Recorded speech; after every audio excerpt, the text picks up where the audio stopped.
আসসালামু আলাইকুম।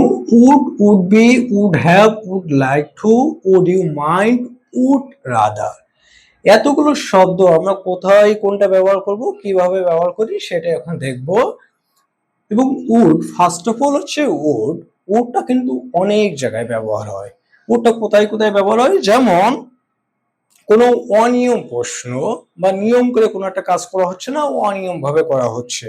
যেমন আমি আগে ক্রিকেট খেলতাম, আমি আগে কোনো একটা খাবার খেতাম, আমি আগে কোনো একটা কাজ করতাম, এখন আমি সেটা করি না। যেমন আমি করতাম, for example, I would play cricket. আমি আগে ক্রিকেট খেলতাম, এখন আমি খেলি না। এখানে আমরা উড ব্যবহার করব। এরপরে আসি, যেমন ভদ্রতা বোঝাতে, যেমন আমি ভদ্রভাবে কাউকে কিছু বোঝাচ্ছি, তখন আমি উড ব্যবহার করবো। For example, would you would you would you help me please, would you help me please.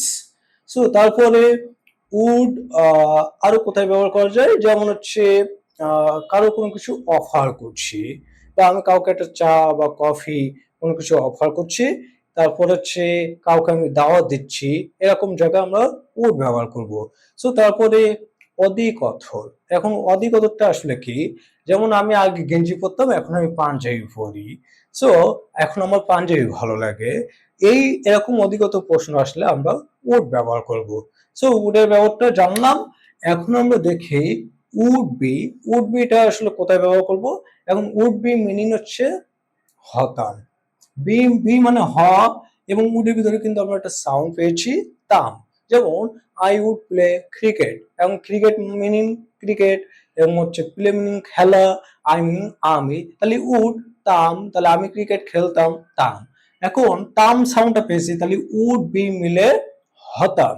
এখন আমি কোনো কিছু হতাম, হ্যাঁ, বা হচ্ছে সে কোনো কিছু হবে, এরকম প্রশ্ন হলে আমরা উড ব্যবহার করব, মানে হতাম।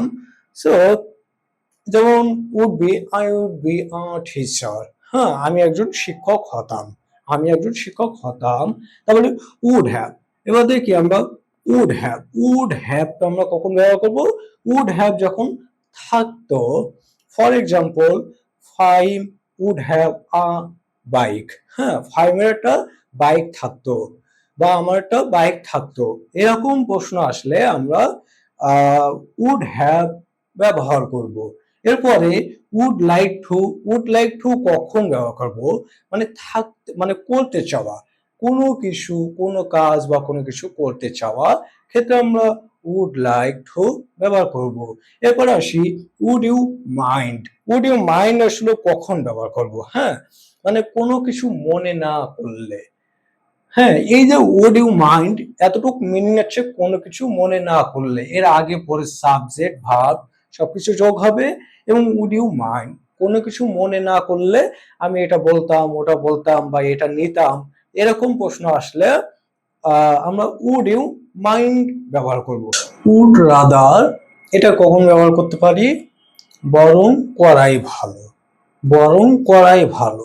কোনো একটা প্রশ্নের ভিতরে যদি এরকম আসে যে বরং করাই ভালো, এখন কেউ আমাকে বললো যে আমি কি এটা করব, আমি বললাম যে বরং করাই ভালো, বা তুমি এটা বললে বা আপনি এটা বললেন, হ্যাঁ, যে বরং করাই ভালো, এরকম কথা আসলে আমরা উড রাদার ব্যবহার করব। তো এই যে এতটুকু মিনিং আমি বললাম, এখন কিন্তু অবশ্যই আমাদের আগে পরে সাবজেক্ট যোগ হবে, তারপরে ভার্ব যোগ হবে, তারপর হচ্ছে অ্যাডজেক্টিভ, অ্যাডভার্ব, নাউন, এগুলো যোগ হবে, এবং পরে কিন্তু ভার্ব, অ্যাডজেক্টিভ, অ্যাডভার্ব, নাউন, এবং আগে কিন্তু সাবজেক্ট হয়ে কিন্তু একটা প্রশ্ন তৈরি হবে।